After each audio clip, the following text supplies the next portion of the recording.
Loo Tze Lui, has just made headlines in South Korea, and not just for her poise and charm. During a recent visit to Seoul on the 2nd of November, she met with South Korea's First Lady, Hye Kyung, in what many are calling a warm and meaningful exchange that went beyond the usual diplomatic formalities. Both ladies shared a genuine connection as they discussed topics close to their hearts, from women's empowerment to education and the growing cultural ties between Singapore and South Korea. The timing couldn't have been more symbolic. This year marks the 50th anniversary of diplomatic relations between the two nations, and this meeting added a personal touch to a milestone year in Singapore-Korea friendship.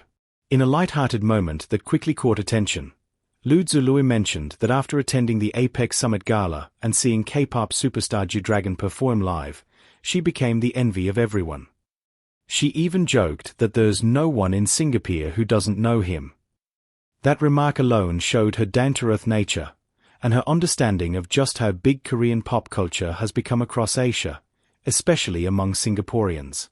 But beyond the smiles and laughter, the conversation reportedly touched on serious topics that both nations struggle with: work-life balance, low birth rates, and the importance of nurturing young talent. These are not small talk issues. They're challenges that shape the future of both societies.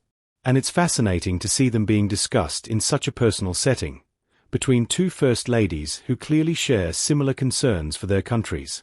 The meeting also reflected a softer side of diplomacy, one that relies not on policy papers or trade deals, but on human warmth, shared values, and cultural understanding.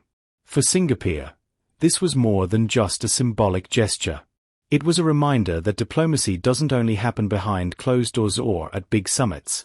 It can happen through empathy, conversation, and respect.